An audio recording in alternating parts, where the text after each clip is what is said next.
영광을 살아계신 하나님께 영광을 돌려드립니다. 오늘 출애굽기 3장 13절에서 22절을 통해서 2025년 세 번째 스스로 있는 자라는 제목으로 은혜를 받습니다. 한국 교회와 이 나라의 민족을 축복합니다. 제 동영상 설교를 시청해 주시는 동역자 여러분들을 주의 이름으로 축복합니다. 우리 한국 교회가 좀 혼란스럽고 교회도 정치도 좀 혼란스럽습니다. 근데 역사적으로 보면 교회가 성장하면 나라 국가도 성장하고 발전합니다. 근데 정치가 혼탁하고 나라가 어려운 것은 교회가 바로 서지 못한 저는 결과라고 그렇게 봅니다. 왜 그러냐면 교회의 기능은 순화운동이라 구원을 받는 것은 물론이지만 순화운동이라고 하는 국민 정서를 올바른 방향으로 잘못된 것을 질타하고 바른 것을 권장하는 그런 기관이 바로 교회입니다. 그렇기 때문에 교회가 잘 가르치지 않으면 나라가 혼란하고 혼탁해질 수밖에 없습니다. 그것이 중세교회사에서도 잘 나타나는 현상이다, 그렇게 볼 수 있습니다. 그래서 저는 항상 말씀을 드리지만 나라가 어려운 것은 우리 교회 목회자들이 부패했기 때문이다. 물론 성도들도 부패했죠. 왜 그러냐면 그 부패한 목회자들이 가르치는 교회에 몸담고 있기 때문에 자연적으로 혼탁해지고 부패할 수밖에 없다, 그렇게 생각을 해볼 수 있습니다. 그렇기 때문에 우리는 이 어려운 때일수록 바로 서야 합니다. 바로 서서 믿음 위에 서서 뭐가 옳고 그른가를 잘 선택해서 바른 길을 가는 신앙의 믿음이 있어야 합니다. 우리가 구름이 가득 차가지고 태양이 보이지 않는다 할지라도 태양이 없는 것은 아닙니다. 또한 우리가 하나님께서 침묵하고 계신다 할지라도 하나님이 계시지 않은 건 아닙니다. 그렇기 때문에 때로는 구름이 태양을 가려서 보이지 않더라도, 때로는 하나님이 침묵하고 계신다 할지라도 여전히 하나님께서는 살아계시고, 반드시 하나님이 그 살아계시면 그 섭리로 이끌어 가시는 이 많은 한국 교회를 그냥 자시하지 않으실 것이다. 그냥 보고만 계시지 않을 것이다. 그래서 당신의 자녀들이 신음하는 저 이스라엘이라고 하는 애굽에서 고통받는 그 강제 노역에서 인권이 말살되고 채찍을 당하는 그들을 하나님께서 건져내시기 위한 것이 바로 이 출애굽이다, 그렇게 말씀드릴 수 있을 것입니다. 그래서 교회는 목회자는 바로 세야 되는데 왜 지금 한국 교회의 목회자들이 목소리를 내지 않고 제대로 가르치지 않느냐, 그러면은 바로 그 김문수 장관이 지적하는 것처럼 북한에 다녀온 사람들이 대부분 그렇다고 해요. 그러니까 어떤 사람들은 북한을 열 몇 번씩 다녀오는 그 우리 대형교회 목사들도 있고요. 어떤 사람은 뭐 두세 번씩 전부 다 북한에 안 갔다 온 사람이 없습니다. 그래서 저도 가만히 생각해 보니까 그렇구나. 그 사람들이 왜 북한을 뭐하러 그렇게 왔다 갔다 했을까? 인권이 말살되고 거기다 교회가 세워질 수 없다는 것을 알면서도 거기를 가는 것은 뭔가 그 뒤에 꼼수가 있는 것이 아닌가, 그렇게 한번 생각해 볼 수 있어요. 그래서 그 김문수 장관의 말을 인용한다면 북한에 갔다 온 사람들은 전부 다 좀 조심해야 되지 않겠느냐, 그런 개인적인 한번 생각을 갖고 있습니다. 자, 그런 측면에서 우리는 저 애굽이라는 곳에서부터 엑소도스라고는 탈출이 있어야 돼요. 저 출애굽을 갖다 탈출이라고 표현하는 것은 그 죽기 살기로 해가지고 탈출을 했는데 나왔는데, 그렇지 않아요. 목숨을 걸고 탈출했잖아요. 바로의 병거에 추격을 따돌리고 우리는 살아남았잖아요. 그렇기 때문에 그 탈출한 곳으로부터 되돌아가게 되면 목숨을 다시 내놓아야 되는 포로가 되는 그런 것을 말할 때 대탈출이라고 하는 겁니다. 그러니까 우리는 이 세상으로부터의 탈출이 필요한 것입니다. 그래서 우리가 이 출애굽을 공부하는 것은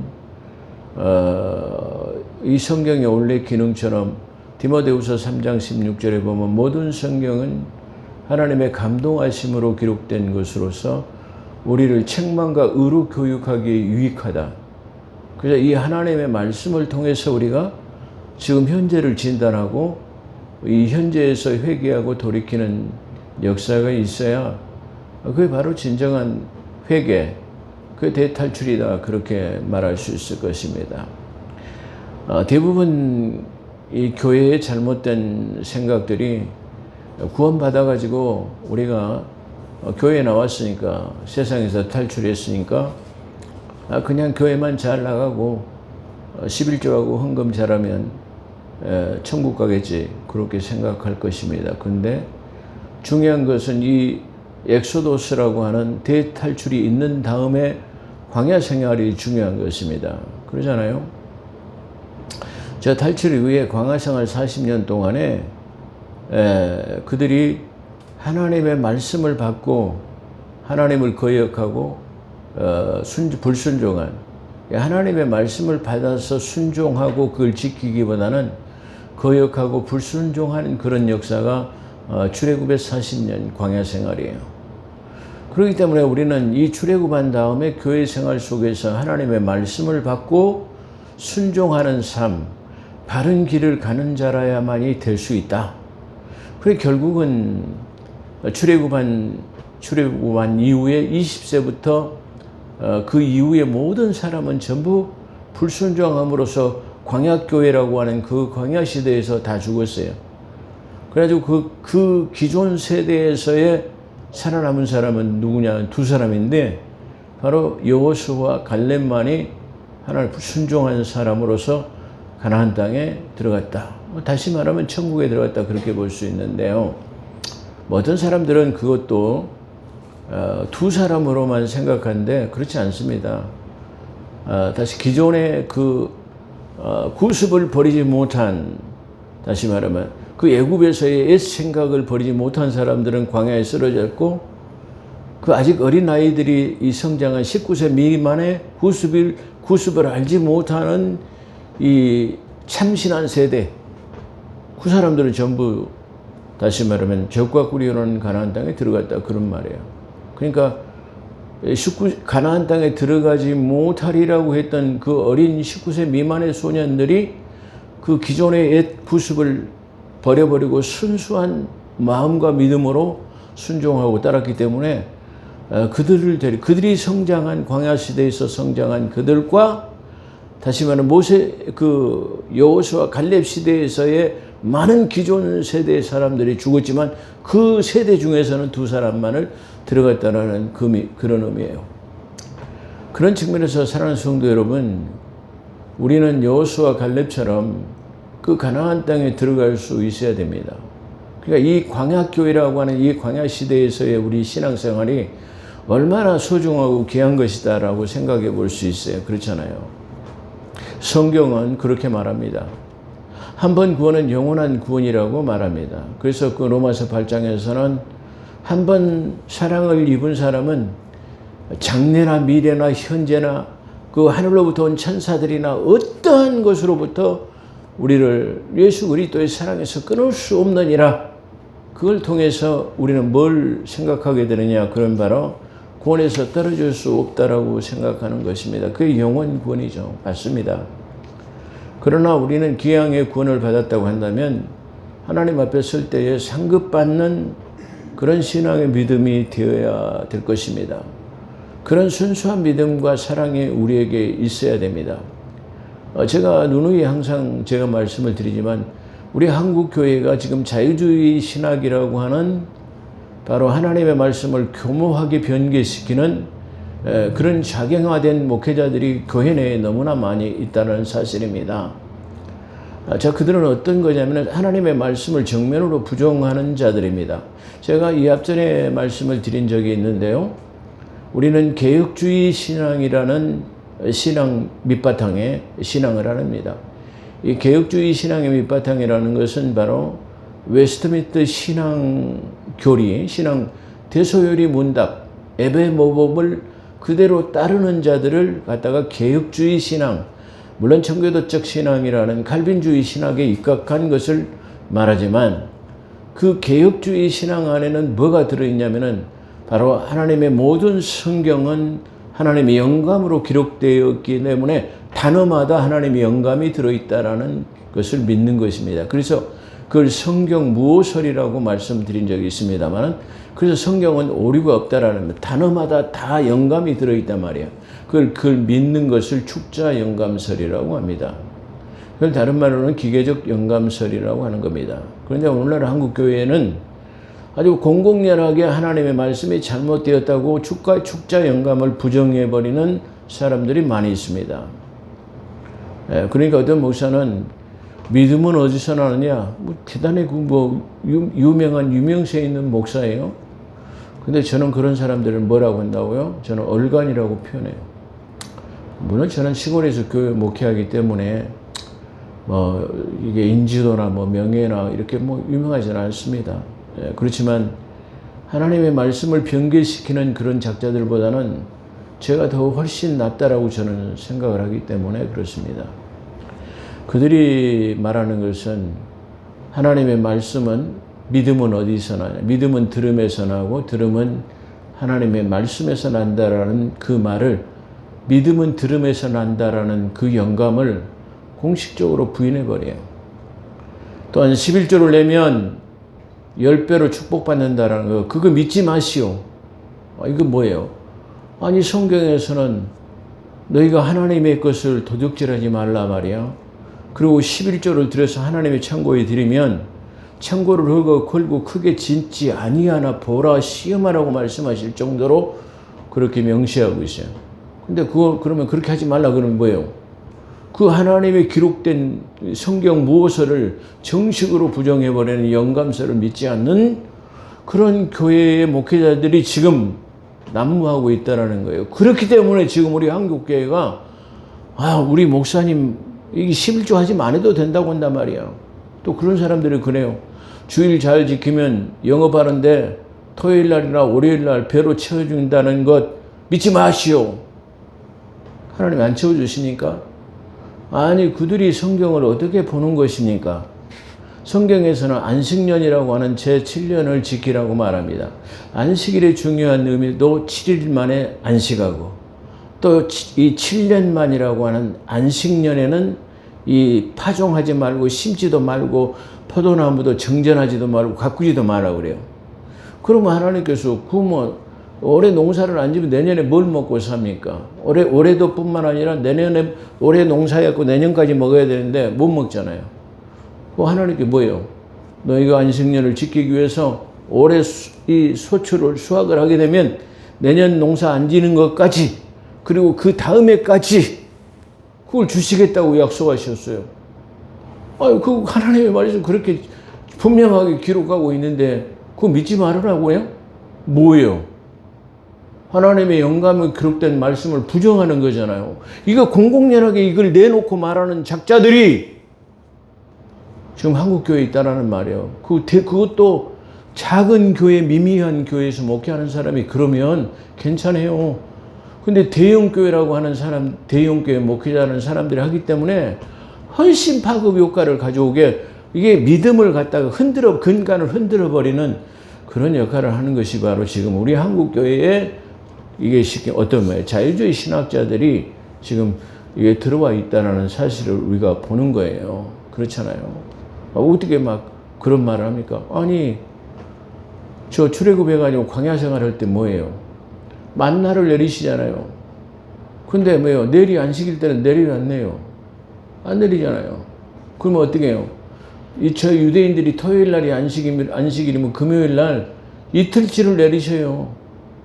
근데 그런 걸 성경을 뭘로 읽습니까?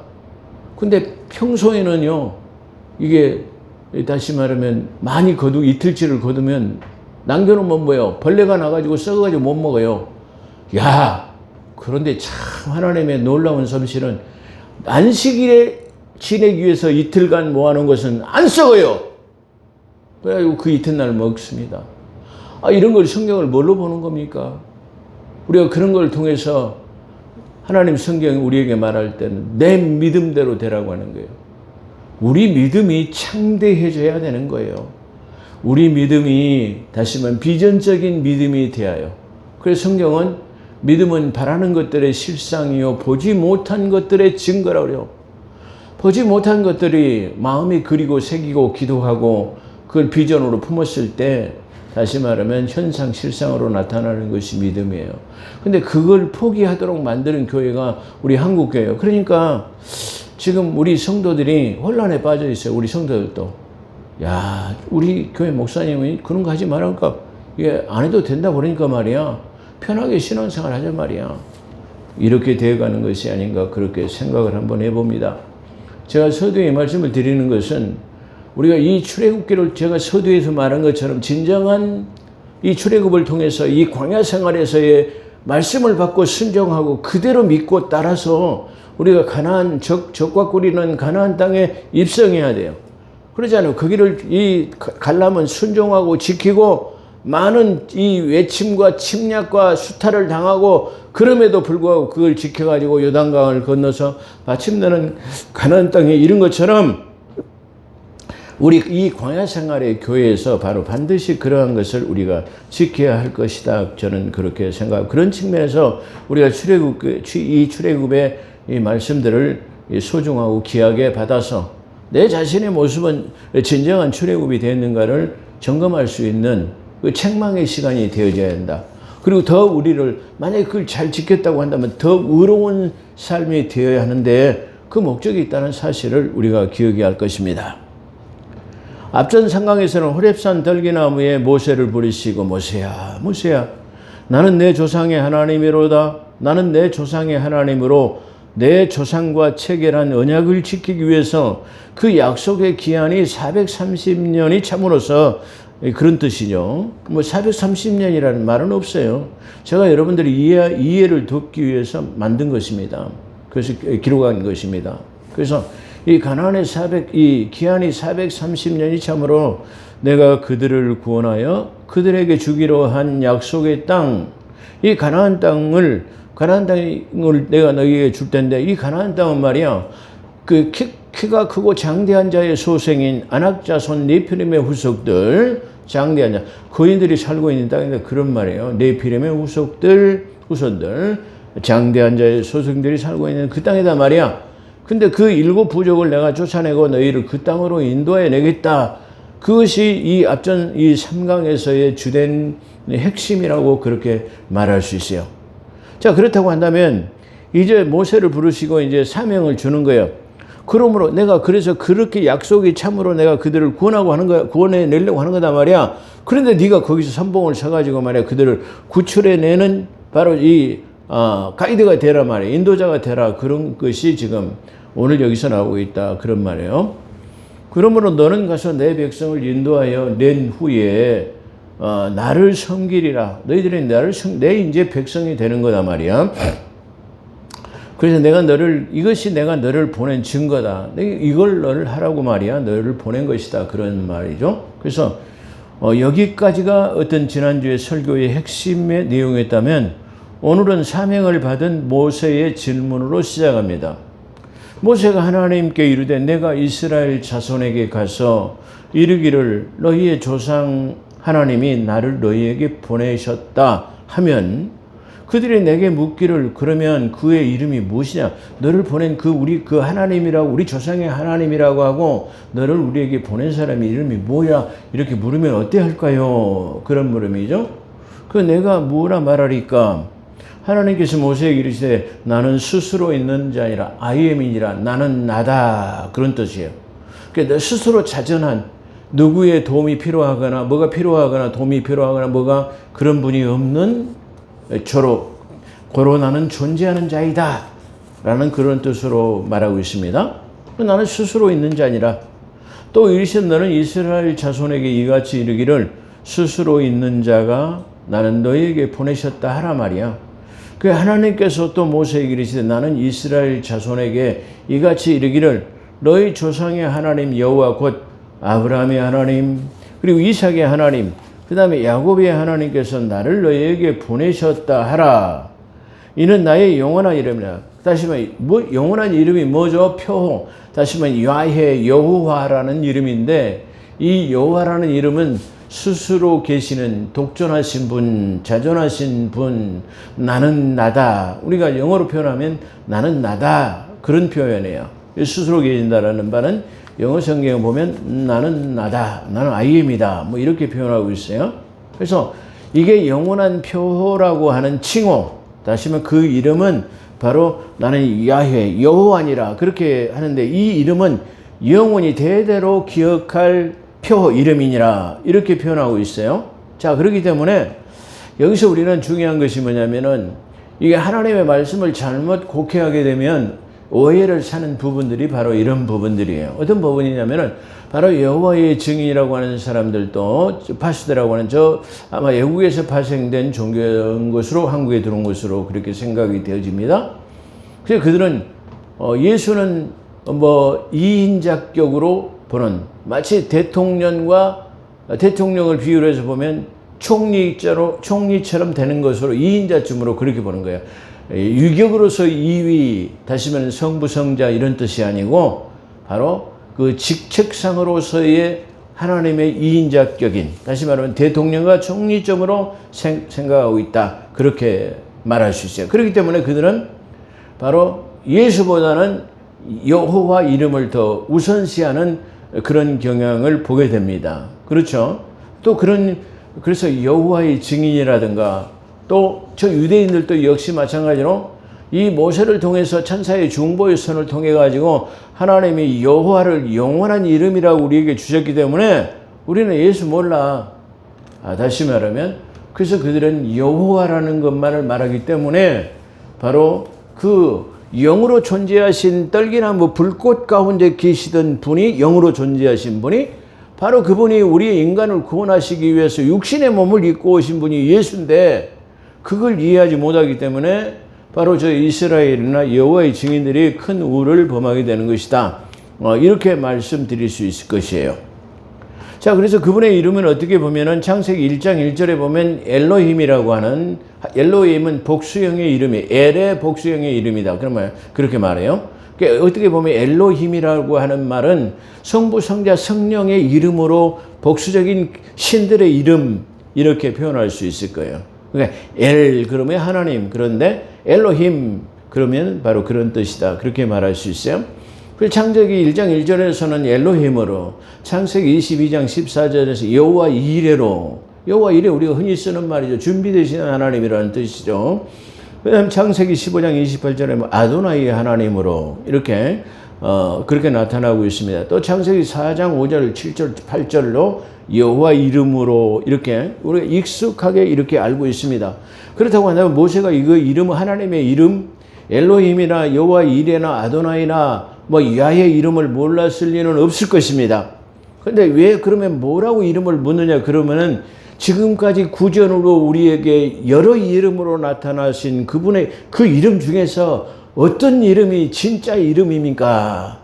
이런 뜻으로 우리가 받아들여야 합니다. 그러니까 진정한 하나님의 이름을 몰랐다는 것보다 바로 쭉쭉 말하면 구전으로 전해온 것 중에서의 여러 이름들이 있는데 어떤 게 진짜 당신의 그게 본 이름입니까? 이렇게 묻는 질문이다. 이렇게 볼 수 있습니다. 그래서 내가 어떤 이름으로 나가야 됩니까? 그렇게 말할 수 있어요. 참고적으로 아까 말씀드린 것처럼 엘로힘은 하나님의 엘의 복수형으로 창조주이시자 주권적인 분을 말할 때, 여호와 이레는 준비하신 하나님을 말할 때, 아도나이는 모든 것에 굴복받으시고 다스리시는 분으로 나타납니다. 그 외에도 성경에서는 22개의 하나님의 명칭이 나옵니다. 여호와 리시, 여호와 라파, 여호와 체바오트, 게몰루트, 이렇게 여러 가지 이게 이름들이 많이 나오죠. 그 이름은 나중에 한번 상세하게 말씀드릴 때가 있을 것입니다. 그러나 어찌됐든 간에 지금 여기서는 4개의 이름으로 금명하고 있고, 성경 전반에 의해서는 약 22가지의 명칭을 나타나고 있다. 여러분 잘 알고 여호와 라파는 치료의 하나님, 여호와 니시는 승리의 하나님, 이렇게 나타나는 것처럼 그렇게 나타나고 있다. 그렇게 말씀드릴 수 있어요. 그래서 그분은 스스로 계신 분은 나는 나다 말이야.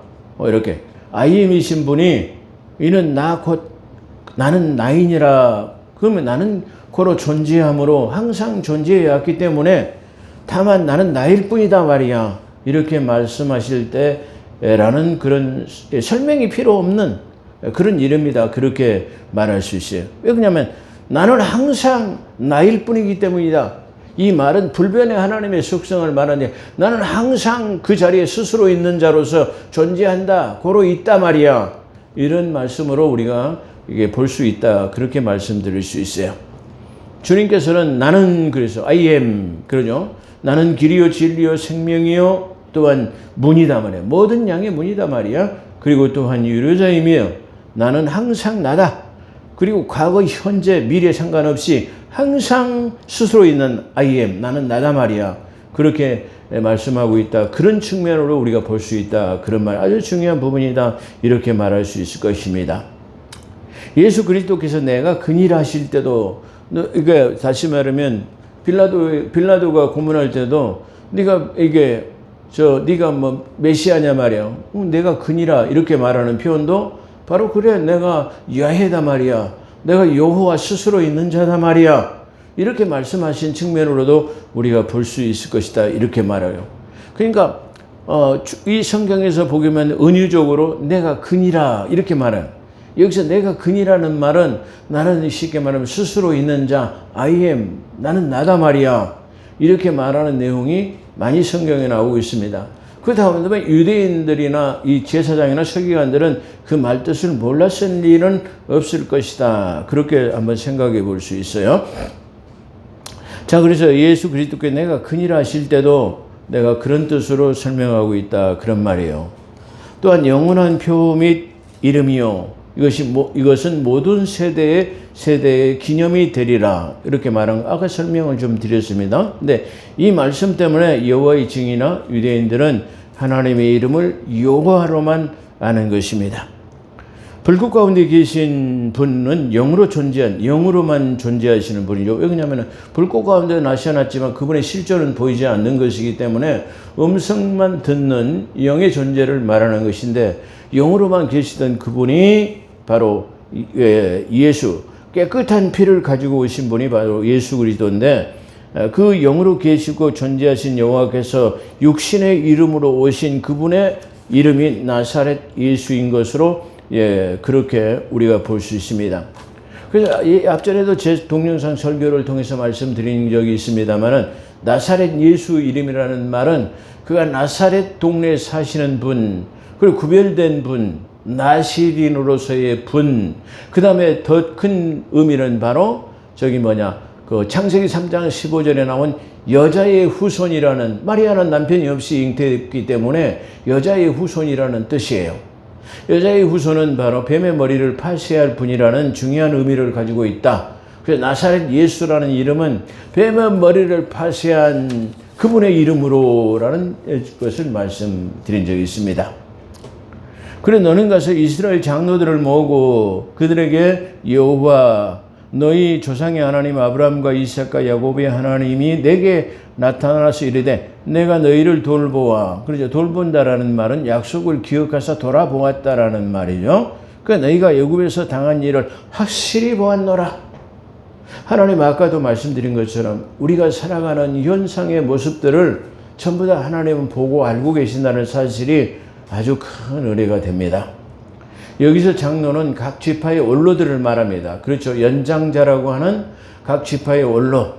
우리가 쉽게 생각해 보면 옛날에 각 문중마다 그 어른들이 계시잖아요. 그렇죠. 그 어른들의 뜻에 따라서 문중회의가 일어나면은 그분의 뜻에 따라서 다 이게 문중이 일사불란하게 오는 것처럼 저 이스라엘들에게는 12지파의 각 부족들이 있는데 그 부족들에게서는 가장 원로된 나의 연장자로서의 다시 말하면 경륜이 뛰어난 그리고 지혜와 지략이 있는 사람들을 장로라고 표현하는데 그 장로들을 모아가지고 말해라 말이야.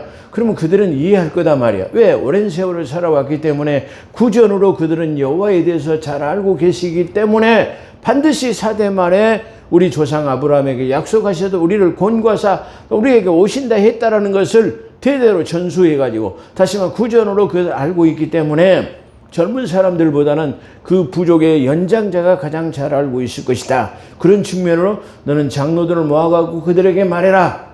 이렇게 말하는 거예요. 그 오늘날 교회도 이 장로라는 직분은 대단히 소중한 거예요.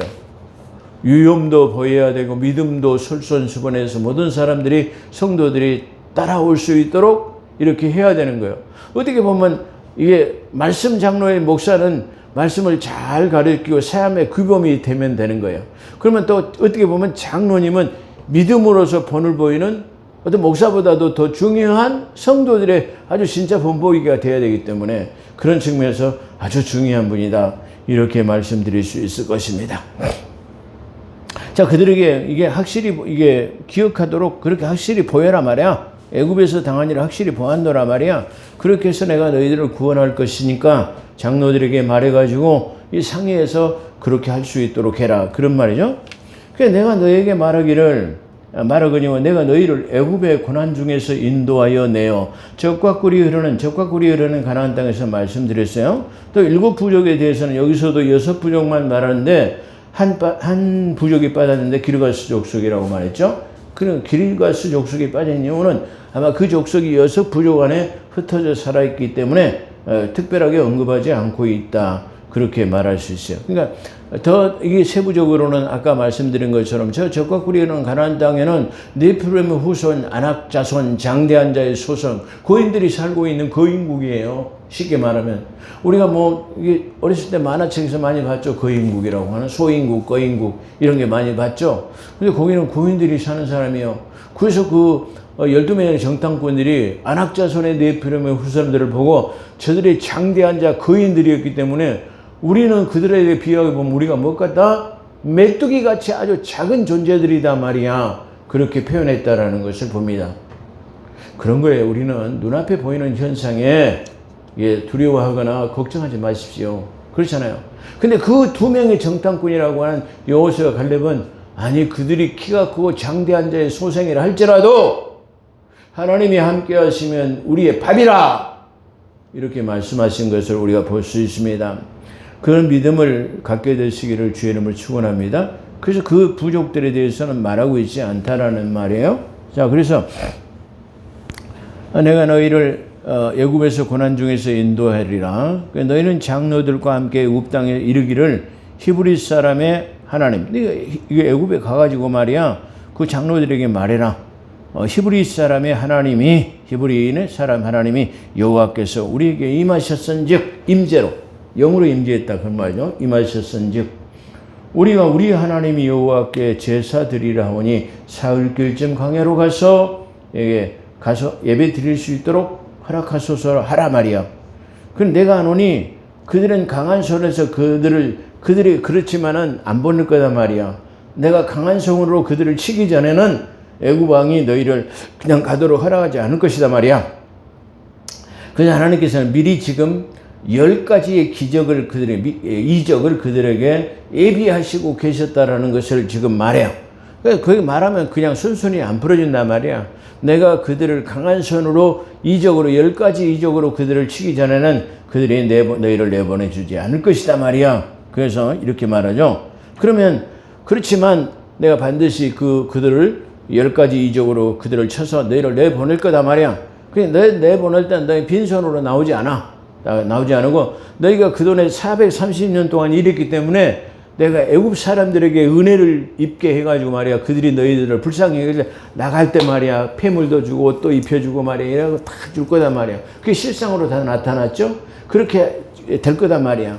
그래서 너희는 그 자녀들에게 쉽게 말하면 그렇게 옷을 입히고 또 폐물로 단장하고 이렇게 출애굽하게 될 것이다 라고 하는 것을 지금 출애굽의 계획을 모세에게 지금 말씀하셔서 애굽의 장로들에게 그대로 전달하는 하나님의 지금 프로젝트, 출애굽의 프로젝트를 지금 말씀하고 있다. 이렇게 말씀드릴 수 있습니다. 자, 오늘 여기까지 말씀드리겠습니다. 기도하겠습니다. 거룩하시고 자비로우신 하나님, 이 출애굽을 통해서 진정한 대찰출이 되어져서 이 세상을 다시는 되돌아보지 않도록 이 광야교회에서의 생활이 순종과 믿음으로 하나님 앞에 영광을 돌릴 수 있어가지고 하나님 아버지 상급받는 그러한 자들이 다 될 수 있도록 우리 하나님께서 함께하여 주시옵소서. 우리 한국교회 목회자들을 하나님 성령으로 충만함으로 주님의 권능에 피 묻은 손으로 어루만져 주셔서 하나님의 진정한 의도와 뜻을 증거하는 그러한 주의 종들 우리 한국교회가 될 수 있도록 하나님 긍휼과 자비를 베풀어 주시옵소서. 그들이 회심하고 돌이켜서 하나님의 기록된 말씀을 하나님 순전하게 무엇을로 하나님 제대로 믿어 증거할 수 있도록 하나님 함께하여 주시옵소서. 오늘도 함께하신 것 감사하며 우리 구주 예수 그리스도 이름으로 감사기도 드리옵나이다.